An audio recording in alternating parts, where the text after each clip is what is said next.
Well, welcome back. And this is part 2 of our presentation on the hill Cumorah, and my case for it being the first temple of the dispensation of the fullness of times, and also a hill that has ancient significance as well as modern significance. I'm talking about the hill in New York. Many people in the LDS Church feel that it only has modern significance, that it really had nothing to do with something happened anciently. I feel that this site was made sacred anciently, and it remains sacred to this day. So let's get into it and get going.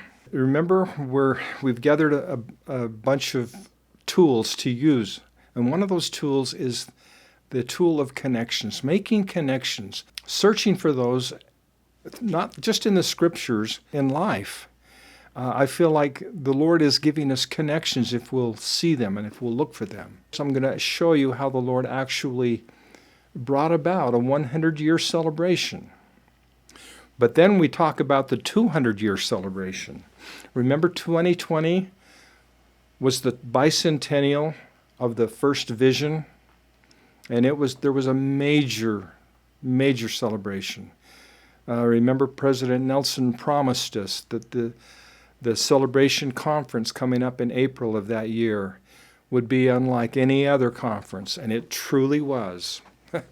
First, one thing, it was a virtual conference because of COVID, but it was also the conference in which we were introduced to this beautiful, beautiful new logo that the church has, and just numerous other things that were presented to the church. Okay, now let's go back to 1923. The centennial celebration, or not, of the hill Cumorah.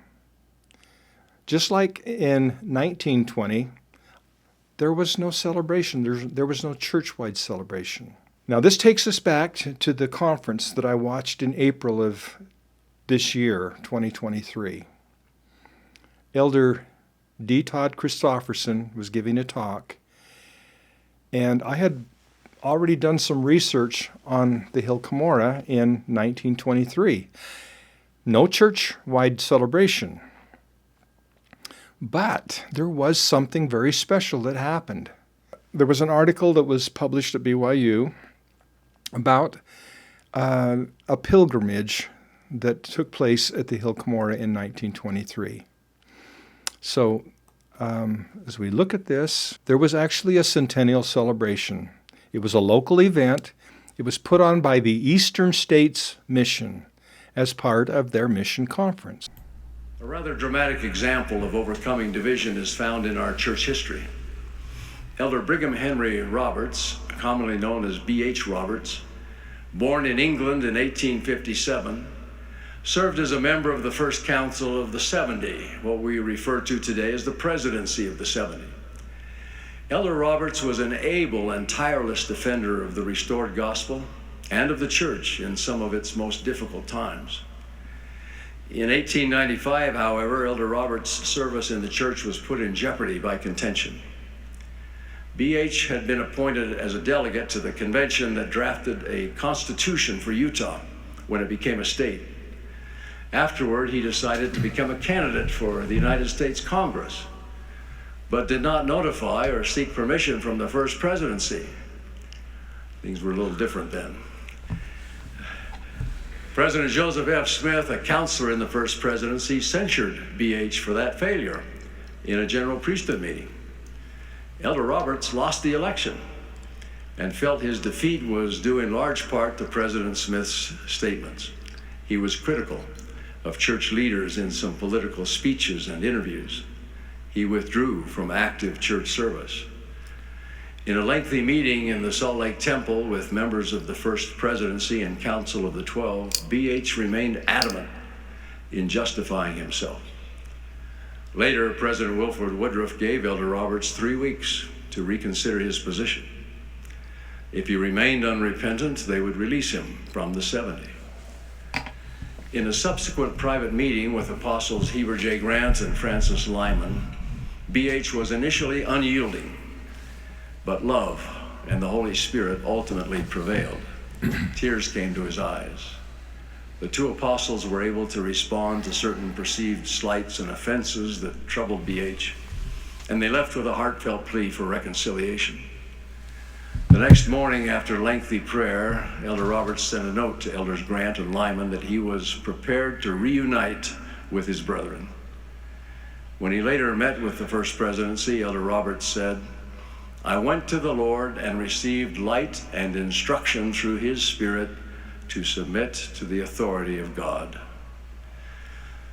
Motivated by his love of God, B.H. Roberts remained a faithful and an able church leader to the end of his. What does this talk have to do with the Hill Cumorah? If B.H. Roberts had not remained faithful in the church, if he had not repented and submitted himself, the story I'm about to tell you would not have happened. Is there a connection? Well, or is this just a coincidence? No, I don't think so. But that's just me speaking. You have to decide for yourself. B.H. Roberts, in the twilight years of his life, was given the opportunity to be a mission president. Is it just a coincidence that Elder Christofferson used this story this particular year, 2023? Is that just a coincidence? To drive home his point, he could have used multiple stories, but he used the story of B.H. Roberts. I'm a fan of B.H. Roberts. I looked on my Gospel Library app, any reference to B.H. Roberts. The last reference that I found in conference to B.H. Roberts was in 1987. So here is Elder Christofferson using this example of B.H. Roberts in a conference talk in the spring of 2023. That's what got my attention. And that's why I said I saw a connection. At least I'm hoping it will be a connection. I could be wrong. B.H. Roberts remained faithful. He was given any mission that he'd like to become the mission president. He chose the Eastern States mission. Now, he was a great fan of the Book of Mormon. He's a great fan of church history. And he wanted to be a mission president at the birthplace of the church. When he got there, he planned the very first mission-wide mission conference. Now, remember, the Eastern States mission comprised 11 states, so, it was a very spread-out mission. He wanted it to celebrate the 100th anniversary of Moroni's first visit. There was no indication that the church was going to be involved. This was just basically a mission conference. Who was the caretaker of the Joseph Smith farm? It was Willard Bean and his wife, Rebecca. This is Willard and their family some years later, after things had calmed down. But when they were first given this assignment to become the caretakers of the Joseph Smith farm, the church had purchased the Joseph Smith farm. They wanted to purchase the Hill Cumorah, but they couldn't. The person that owned the Hill Cumorah would not sell to them.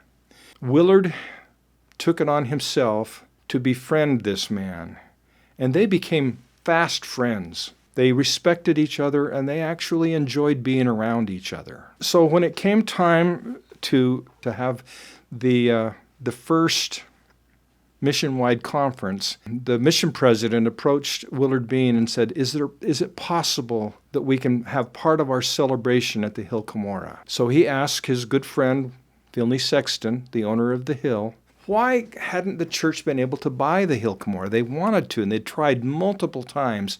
But Finley was not willing to sell the Hill Cumorah but for a fortune. The church said, no, we're not going to do that. When the Lord says it's time to buy it, he'll open the way. So they couldn't purchase the Hill Cumorah, but it was available to them because of the warm relationship that Willard Bean had been able to develop with Finley Sexton. The mission president with his missionaries here, this is a picture of some of them. Here you've got missionaries on their way to the Hill Cumorah. Here are some of the pictures taken at that particular celebration. You'll notice the date on the banner in the back. It says September 21st, 22nd, and 23rd. That was the date of the mission conference. And it was a memorable one for all of them. So here you've got the elders arriving at the Joseph Smith Farm. Who were the caretakers of the Joseph Smith Farm? Willard Bean and his wife and their family. This was the plan of the mission president. He said, if you'll go forth and do what I ask you to do, I will make you a promise that when we have our mission conference in September at the Joseph Smith Farm, that you will have an experience that will be memorable, that you'll remember the rest of your life. This was all to start in May. They were to go out and do what he called old school missionary work. The elders were to leave their city apartments each Monday for a week of trusting in the Lord. Because of vagrancy laws, use of the phrase without purse or script was discouraged, but the result was the same. With just enough clothing packed in their bags to get by for a week of rural country work, missionaries went forth, being guided from above, hoping for a free home-cooked meal and a warm bed each night.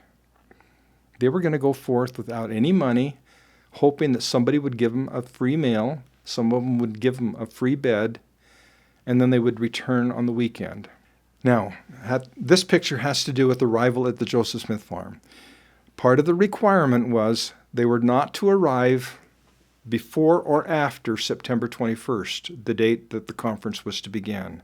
So many of them arrived in Palmyra and just kind of waited until the date arrived for them to head to the Joseph Smith Farm, which was, about 3 or 4 miles away from Palmyra. So here you've got the elders arriving on that given day. The sisters were under the same responsibility, only they weren't supposed to go out and do missionary work without purse or script. Their requirement was to stay back and take care of the local wards and branches while the missionaries were out doing their summer work. Notice the pennants that the elders and the sisters wear over their shoulders, many of them. And she was the hostess, Sister Bean, Rebecca, and this is her daughter. They were the hostesses there at the Joseph Smith Farm for the missionary conference. On September 1st, began their journey to Cumorah. They were supposed to walk to Cumorah, of all things. Now, remember, there's 11 states involved, and so some of them were given permission to take a train part way. And notice the pennants that they were to walk with. This was kind of an advertising piece, I guess. And the pennants read, 1823, September 22nd, 1923. People were very curious, saying, what is this Cumorah, 1823, 1923? And remember the 7 years that Joseph was supposed to be at the hill Cumorah. And he was faithfully at the hill Cumorah every year on September 22nd. Roberts planned 7 sessions linking to the 7 years that Joseph met with the angel at the hill Cumorah. This is a colorized version of the hill Cumorah. And notice, there's no trees. They had 2 flag ceremonies at the hill Cumorah. This one, I think, was on Saturday. Notice the flagpole there with 2 flags, especially prepared for this celebration. It had 2 sides to it. One side had a blue background, and the opposite side had a purple background. This was to honor the 2 great civilizations that had been at this hill, the Jaredites and the Nephites. Church leaders expressed regret for not having promoted the event more effectively. The mission president sent the word out to local newspapers, but the only ones that responded was the local newspaper in Rochester. All of the mission conference was held actually at the Joseph Smith Farm. Here you can see them eating outdoors. The sisters slept in big army tents, and the elders slept on big piles of hay in the barn. There was such a curiosity happening on top of the hill Cumorah that many passers-by, wondering what was going on, stopped their cars and came up on the hill. And here you see the Sunday afternoon. There was well over 1,000 people, curious onlookers, up on top of the hill Cumorah for that Sunday event. This is one reporter from Rochester. He said, it was a scene of interest rarely witnessed. This is a rural area where nobody lived, and suddenly you've got this huge crowd of people on top of this naked hill alongside the highway. And then the afternoon session at the Hill ended, and they made their march to the sacred grove. Notice, notice who's in front of this missionary procession. President of the church. He made it to the celebration. Here you've got John Harris Taylor, Joseph Fielding Smith, Rutger Clausen, the president, Heber J. Grant, his wife Augustus Winters Grant, James E. Talmage, and the mission president, B.H. Roberts. And I think Leroy Snow would be his counselor. I'm not sure. Even back in this early time, there was this debate over the hill Cumorah.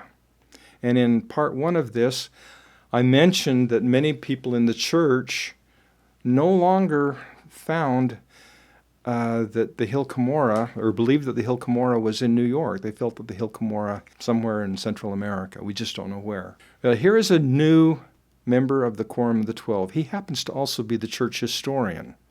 This is Joseph Fielding Smith at age 47. Now, notice this is a picture taken that same year, and I'm just going to list a couple of comments that he makes from the top of the hill. These are his reflections, and he had them recorded in the Relief Society magazine.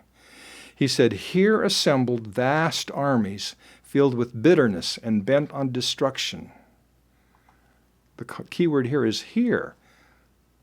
Here a people perished because of their extreme wickedness. Okay, he could be talking about another place, but it looks like to me he's talking about the place where he's at. And then he ends it with this. He says, "This former scene of strife and bloodshed, where two nations, the Jaredites and the Nephites, perished, later the sacred repository of ancient records, today is the abode of peaceful cattle, reclining and chewing the cud." It's interesting because down below the hill Cumorah there in New York, there were cattle grazing. He's referring to the location where he's at, that he's saying that this is where the Jaredites and the Nephites perished. These same words and this same talk was included in his book, Doctrines of Salvation, which you can purchase today at Deseret Book. And this was written and put in there by his son-in-law, Bruce R. McConkie. Remember, the mission president promised his missionaries that if they did this great experiment, that they would have an outpouring of the Spirit as they met for their testimony meeting in the sacred grove. And many of them wrote in their journals that this was a pivotal moment in their life. 1923. Was it a coincidence that the church didn't feel inspired to have a church-wide celebration? And then I looked at something else. In 1923, Ohio's Mound City Group was declared a national monument. So what? Look for the connection. Remember, one of the main reasons that we were moving away from the hill Cumorah is because in Central America there were all these grand edifices, great pyramids. There was obviously evidence of a large civilization down there. Something very important had happened down there. There was a lot of movement. A lot of people wanted that to be the place for the Book of Mormon lands. And obviously they felt like if the Book of Mormon lands were there, the hill Cumorah had to be there also. 4,000 miles is a long ways from the Book of Mormon lands to this hill in New York. What does all this have to do with anything? The National Park Service creating this national monument.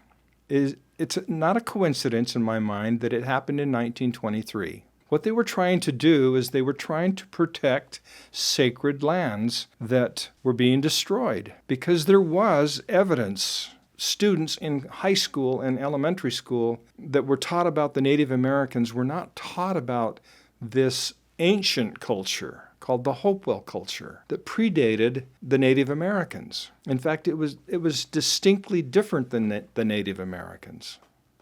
So after 5 years of preparation, this summer, 2023, this particular monument, along with two other Ohio memorials, the Newark Earthworks and Fort Ancient, will receive formal consideration as America's next UNESCO World Heritage Site.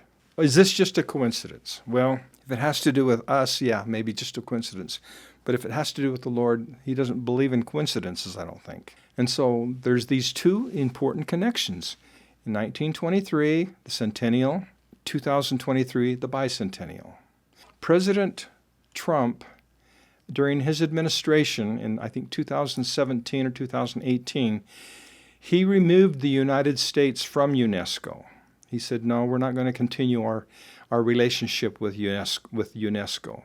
UNESCO is a branch of the United Nations. It has to do with education. But since he's no longer the president, President Biden had us be readmitted to UNESCO. And not only that, but we paid paid several $1 million in back dues. So in the end of June of this year, the United States was readmitted to UNESCO. UNESCO sets aside certain important locations around the world as what they call World Heritage Sites. There's been several of them set aside in the United States, like Yellowstone is one. I can't remember some of the other ones. This one has been in the works for several years, and this summer, and I have a feeling it will actually receive that status. I think it's due to be, or determined, it's actually under evaluation as we speak, and I think that the final determination will be sometime in late September or early October. So this is the state of Ohio. All those little red dots were in, this is a map that was created, you can see it's in 1914. The distribution of earthworks in the state of Ohio. There's thousands of them. And today they say that only 100 still exist. There's 3 of these that were actually being considered. The Mound City, that monument that we just talked about, plus the Newark earthworks up north, and then Fort Ancient over by Cincinnati. Those are the 3 that are being wrapped together as World Heritage Sites and being submitted to the UNESCO. And I have a feeling that they will probably become World Heritage Sites, that they will receive that status. The one we want to talk about is the one up here, the Newark earthworks, okay? We'll come back to that one in a minute. My wife and I were reading in Come Follow Me, and see if this makes sense. And setting down, they watched him there, and set up over his head his accusation written, "This is Jesus, the King of the Jews." It seems like something's missing. Well, after Joseph Smith translated the Book of Mormon, he went back and started translating and fixing the New Testament and the Old Testament. Joseph Smith changing, adding some missing things to this. So now let's read this with what Joseph Smith added in yellow and see if it makes any more sense. And sitting down, they watched him there. And Pilate wrote a title and put it on the cross. And the writing was, Jesus of Nazareth, the King of the Jews, in letters of Greek and Latin and Hebrew. And the chief priest said unto Pilate, It should be written, and set up over his head his accusation written, This is he that said he was Jesus, the King of the Jews. But Pilate answered and said, What I have written, I have written. Let it alone. I think what you've got here is you've got Pilate. He had no respect for Caiaphas, putting his finger in his eye, figuratively speaking. You say he calls himself the King of the Jews? Well, that's what's going to go above his cross. Now, did Pilate really respect human life? No. And because the Jews weren't allowed to instigate capital punishment, that had to be the Roman. Here you've got a godless world power testifying of Christ. Another godless organization, the United Nations, testifying of Christ, which we will see in this presentation. So now let's go on back into Ohio. So Ohio was being settled rapidly. And where were the people settling? They were settling in the same place that the ancient people settled. And all of these ancient earthworks were being destroyed at an alarming rate. Something had to be done. Quickly, this ancient history would be lost. So the Smithsonian, which was a brand new organization, sent a team of workers out, and for 10 years they did a survey of the Ohio the Mississippi Valley. And this is a reprint of the 1848 book. What's up next are some of the drawings that these people made of these strange fortifications and ceremonial sites. This area right here, it says 27 acres. Here's one you can see. This looks like it's almost a half a mile long, and that's in Marietta. And you'll notice most of them seem to be built along rivers because that's where the ancient people lived. They were called Hopewell. The Native Americans, they recognized that they were different than them. Look at this one. This is at Portsmouth. This is part of that book that was published by the Smithsonian. This one is going to be reserved for another presentation, but wow. Something very incredible about this one. It was large, very large, several acres in size. This one also is going to be for another presentation. This looks like a snake, doesn't it? It's the size of about 2 football fields, and it still exists. This is the one we want to spend our time on. This one is 4 square miles. The largest earthwork in the world. It's in the middle of a city in Newark, Ohio. Now, most of it's been destroyed. This is actually one of those 3 that's actually being considered as part of the World Heritage Sites. These are the 2 parts that for somehow, some way, the locals were able to preserve these. 2 of the pieces miraculously survived, and we're going to spend our time talking about this one. Notice the city all around this circle. This is the circle portion. Now I need to point out here, that's the moon at apogee, or perigee, one of the 2, and this is the moon at perigee. Perigee and apogee. One's a little bit larger than the other one. So it has, obviously you can see this whole ceremonial site has something to do with the moon. So as we walk into this big giant circle, I want you to feel the reverence of it if you can. You can hardly hear the bustle of the city outside this enclosure.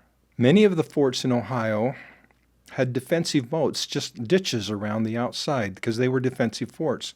But here the ditch is on the inside. We were there in 2019. These are our good friends, Brett and Phoebe K. Hawks. And I asked them if they would demonstrate how steep this was.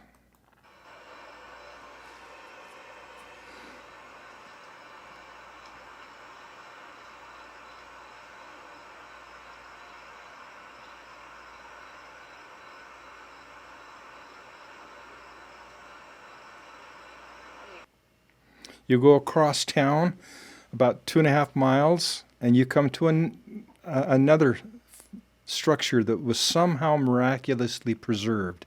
Notice how they preserved this. They turned it into a golf course. It was called the Mound Builders Country Club. And there's a golf course. You see the circle and the octagon. This is called the Great Octagon. This is a picture of the octagon from a drone. You're looking from the circle down through the throat into the octagon. Here you see a picture of it.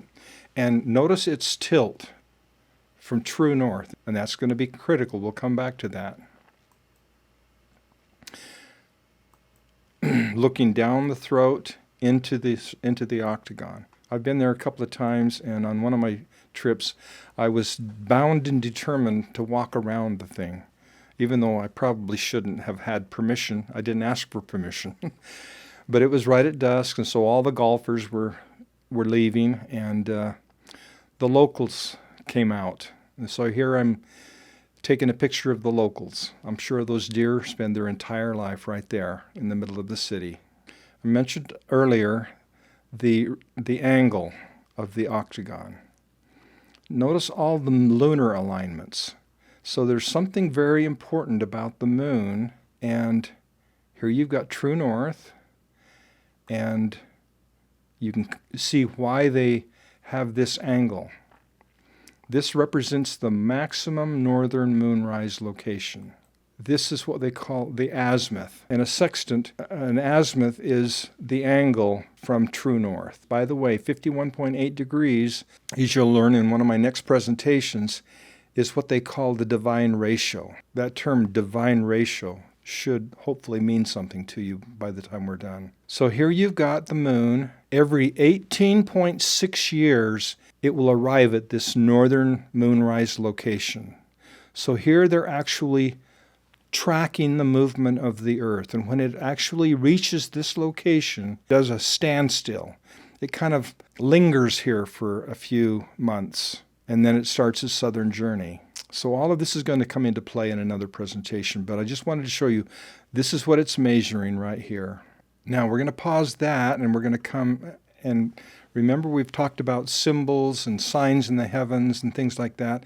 Well, we're looking at signs in the heavens with the moon, but now we're going to look at signs in the heavens from the sun. If I were to take and frame something very special to me, I would frame this picture right here. We're not going to spend much time on eclipses. That's going to come into play more in another presentation too. But in the 2017 eclipse, you'll notice two very important locations. This is totality, and this is the length of that totality. It's 71.4 miles wide. On the southern part of this track is what is Independence, Missouri. And that's the location for the ancient Garden of Eden. And it's the exact same location of a future city called the New Jerusalem. Now, when Adam and Eve were kicked out of the Garden of Eden, they traveled 70-something miles northeast. And they settled at a place called Adam on Diamond.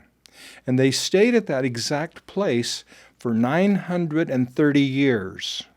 3 years before Adam's death, he gave a blessing to his posterity at a place called Adam on Diamond. There will be a future celebration at this exact same spot, Adam on Diamond. So here you have on beautiful display the beginning of mortality and the ending of mortality on the south of this track. And on the north of this track, you've got Adam on Diamond representing the beginning of mortality and the ending of mortality. Beautifully framed inside of that 2017 eclipse. Don't tell me that's a coincidence. That is not a coincidence, folks. That's our Heavenly Father asking us to pay attention. So we're also looking at a pattern. These are ancient and modern locations, or ancient and future locations. And now we go ahead to the next eclipse coming up next year.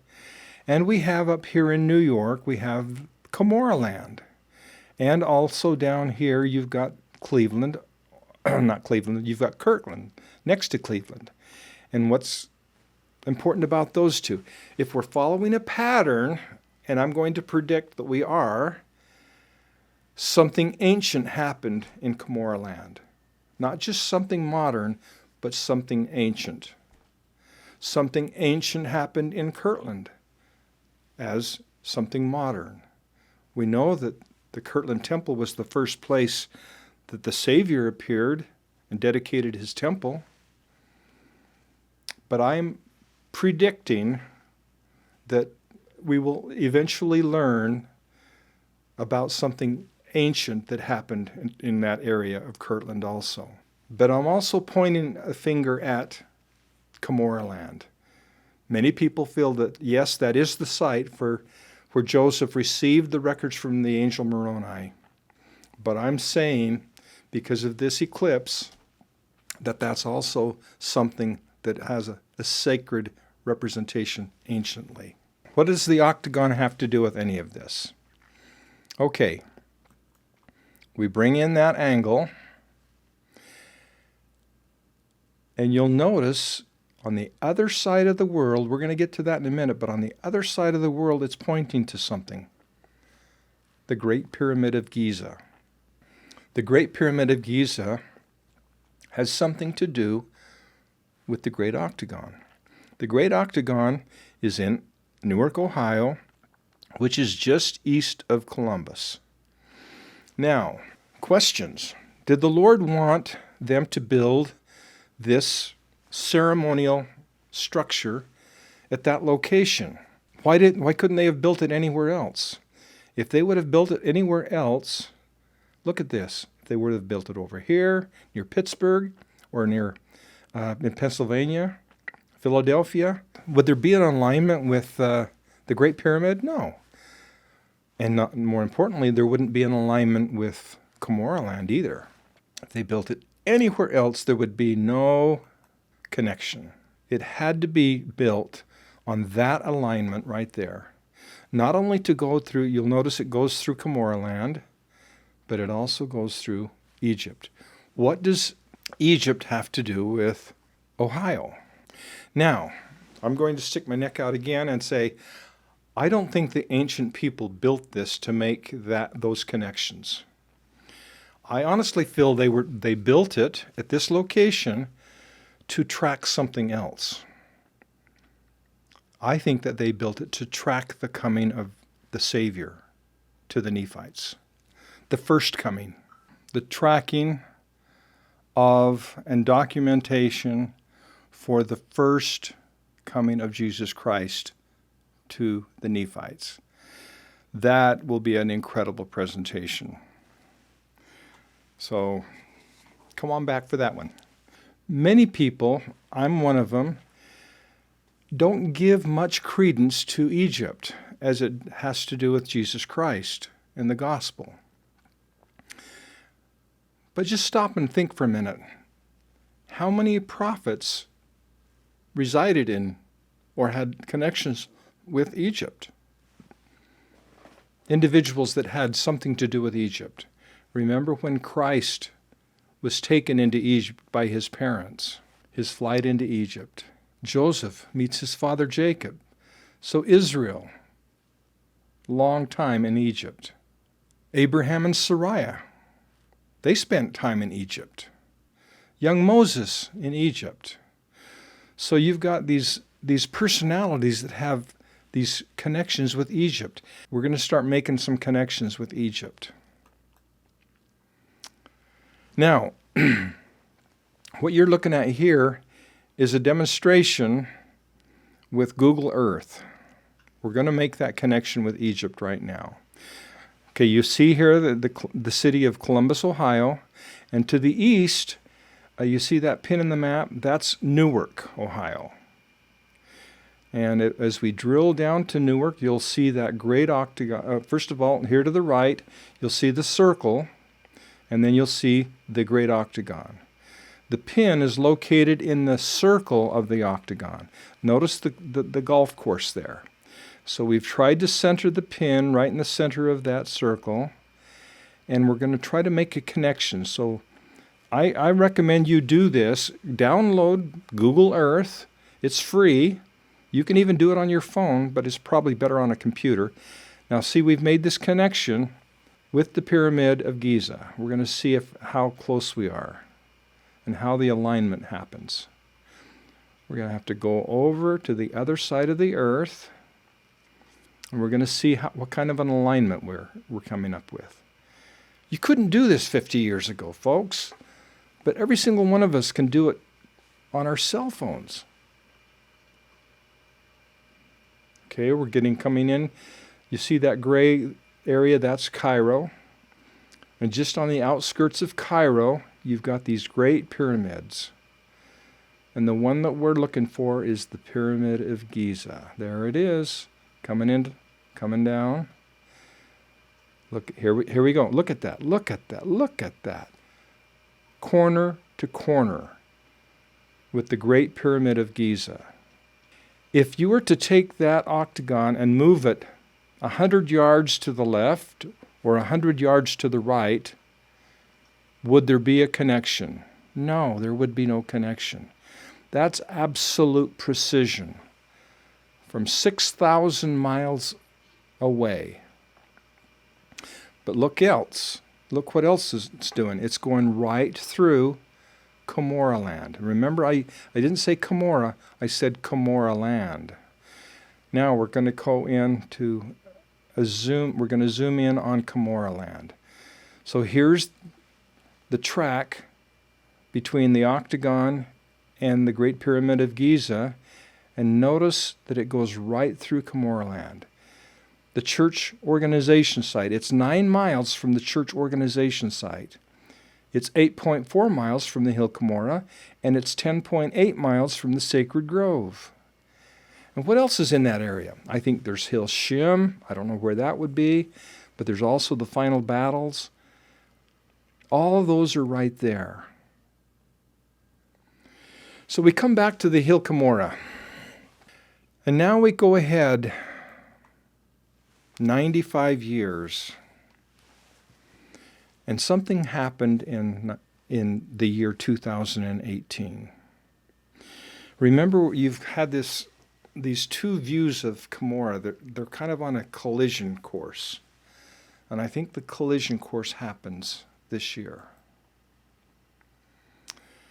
On January 1, 2018, Volume 1 of this 3-volume set, I don't know how many volumes will be in it, my heart dropped, along with many other people. Because what the team of writers had made a deliberate decision to do is to eliminate the term Hill Cumorah from Volume 1. Volume 1 is all about the translation time period of the church. And in a podcast, this was the rationale that they gave. Here in blue, it says, the Hill Cumorah, they determined, by the way, that the Hill Cumorah had been applied to the hill, to the New York Hill, by someone other than Joseph, and that Joseph had just gone along. What are they saying? They're saying that Joseph really wasn't very aware of Book of Mormon geography. And so, in other words, they felt, through their great wisdom, that they knew better than Joseph and Oliver where the real Hill Cumorah was. You do not find the term Hill Cumorah. Now, earlier in this presentation, I think it was in the first presentation, or the first part of it, we showed how, for some reason in Volume 1, this important story about Joseph being commanded by the angel Moroni to go tell his father, for he would believe him. And I asked the question, why was that important story left out? That's a very important story because it deals with the relationship of a father and son and how important that the angel Moroni determined that would be. That is almost inexcusable to leave that kind of a story out of this important book. I have a feeling they left it out because the name Hill Cumorah was part of that presentation by his mother. And so they just removed the whole story because they didn't want the Hill Cumorah mentioned. Now that's just my thinking. But that was their rationale because they felt like the Hill Cumorah was something that Joseph had acquired later on, and he started putting it in his writings and things. But it was actually applied by someone else that they don't even mention who. And they don't give any rationale other than the fact that they don't want the Hill Cumorah in New York to be the Hill Cumorah. I think we're at the beginning of a new era here, because what happened 2 weeks later? Now, this is called the pageant timeline, but what happens is part of that timeline. On January 14th, 2 weeks after this publication of this important book, Russell M. Nelson becomes the president of the church. Whether he had anything to do with approving that book, I don't know. But he becomes the president of the church. And then 9 months later, the church makes a decision on its pageants. Now, once again, we're talking about connections and patterns, and I saw a connection here. Because what they were doing is they were announcing the continuation of 3 pageants. They were going to allow the 2 Nauvoo pageants to continue, the British pageant and I think the City of Joseph are the 2 Nauvoo pageants. And then they were going to allow the Mesa Easter pageant to continue. But the granddaddy of all pageants, the Hill Cumorah pageant, they were going to allow it to have 2 more years, and then it was going to end after the 2020 season. The Manti pageant would be given 1 more year. But the Castle Valley and the Clarkston pageants, they were done. I think that the Hill Cumorah was allowed to continue because they saw all these heavy financial commitments, because it took a lot to put on that pageant. And so they wanted people kind of let down easy, I think. But I think the Lord had something to say about this. I don't think the Lord wanted the Hill Cumorah pageant to go into this very special year of 2020. What happened in 2020 to bring it to an end? COVID. March of 2020, all pageants were delayed. And then the following year, March 10th, 2021, another announcement came. The Hill Cumorah was going to be discontinued. So its last season was the same as the last season for the Manti pageant. And then the following year, in 2022, the remaining pageants were allowed to continue on. So the Nauvoo pageants are happening in 2023, and the Mesa pageant, it happened. So anyway, why is this all important? Well, my wife and I, we attended the British pageant, which is kind of like this one, the City of Joseph pageant, in the year 2019. We missed the Hill Cumorah pageant on our trip, but this was a lovely pageant. It was so inspiring. And but I remember not being particularly thrilled at going to the Manti pageant. And look what was happening to those 2 pageants. The Hill Cumorah and the Manti pageants, they featured a Mayan temple and Mayan costumes. Here's the Hill Cumorah pageant, and here's the Manti pageant. Both of them representing Mayan warriors, Mayan temples. So look at the disconnect here. You've got a pageant at the Hill Cumorah celebrating the final battles between the Nephites and the Lamanites, actually representing a final battle somewhere 4,000 miles away. And then something happens. The Hill Cumorah begins quietly its restoration. Think of a temple. When a temple goes on for some time, it gets a facelift. What's happening at the Salt Lake City temple right now? It's getting a facelift. It's going through a renovation. The first temple of this dispensation is quietly going through a renovation. Here you see the regilding of the Angel Moroni. You can see the workers in the scaffolding there. It's getting a coat of gold. It's being cleaned up for another run. They've also gone in and cleaned up the visitor center, refurbished the visitor center. You see the new logo on the marquee out front. It's got that new beautiful logo on it. All of the shops and the garages, the equipment sheds that surrounded the Hill Cumorah, all of those were put in, prepare for the Hill Cumorah pageant. With no Hill Cumorah pageant, those were all being removed. They were putting the hill back to its pristine state of 1823. So go inside the visitor center. Suddenly the storage room in the basement is now turned into a beautiful meeting room, so that you can have big groups come and meet there. You go outside to the hill itself. There was a trail, but now they're installing more trails. They're updating them. And look at this one trail marker. This is really, I think, pretty cool. It says, "Glad tidings from Cumorah. The Hill Cumorah rises in front of you. For members of the Church of Jesus Christ of Latter-day Saints, this hill is holy ground." Well, where does the term "glad tidings from Cumorah" come from? Well, it comes right out of the Doctrine and Covenants. D&C 128. It's a letter from Joseph Smith to the church. And glad tidings is right at the beginning of that verse 20. What is glad tidings? It's, when you write a letter, you say, "Dear so-and-so." It's a salutation. It's a greeting. Joseph is writing this letter to the church, and he's starting his letter by saying, what do we hear? Glad tidings from Cumorah. Now, look at this. Look at what's going on here in the pattern in these two verses. Joseph is naming 5 geographic locations. And in these 5 geographic locations, there's a divine being in each one of them. You've got Moroni, the Lord, Michael, Peter, James, and John, and God. The first and the last are specific locations named by Joseph Smith.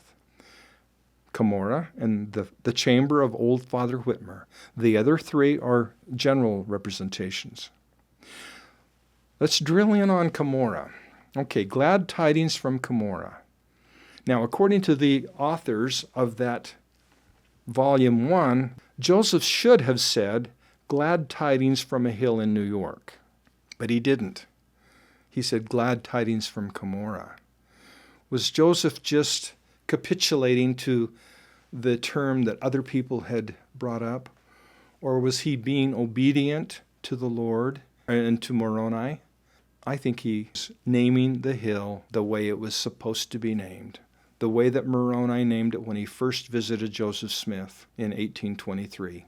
Look at the hill again. Remember early on we showed this beautiful groomed hill, beautiful immaculate grass, and everything was so pristine and beautiful. It looked like you were in a city park. Now look at it. You've got the native grasses coming back, and you've got these people out there.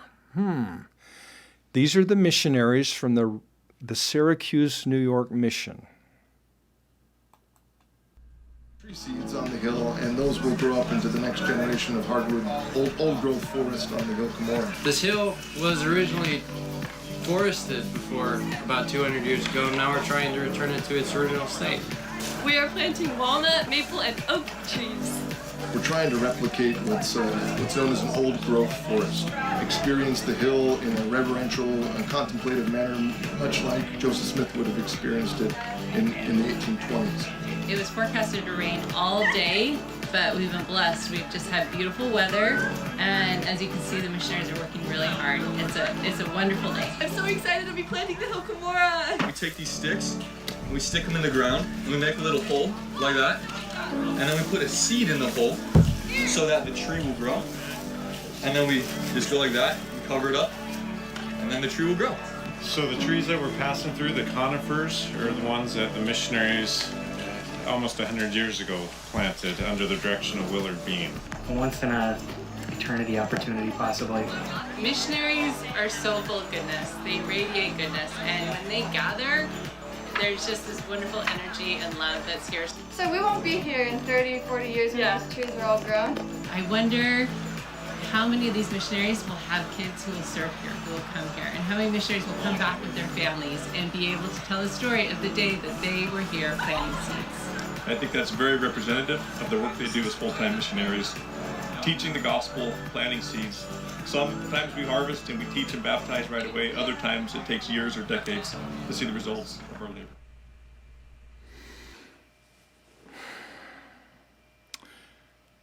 The Hill Cumorah of 2023 is about returning the hill to its original reverence. There's a reverence that they're trying to bring back to the Hill Cumorah. I feel it's because it is a temple. It was a place of instruction. Just like the sacred grove was restored, not restored actually, but brought to a state of reverence, much more reverent than when we were first there 20 years ago. The same thing with the Hill Cumorah. Here's where I want you to really think deeply. I feel it is fitting that the restoration took place in the same area where the gospel lingered longest on earth. Long after the gospel went away in Israel and Jerusalem, it lingered here. In fact, it thrived here for a period of time. The golden age of the Nephites and Lamanites, long after the gospel went away there, it was here. And then the lights went out here too. So think of this final thought. You've heard the saying, the first is last and the last is first. That saying applies to this location. The last is first. The last place the gospel existed on the earth is the first place it is brought back. There is no harmony in this statement in some place in Central America. This is the place of the final battles. This is the place of the restoration. The last is first. And so until next time, thank you very much for your time.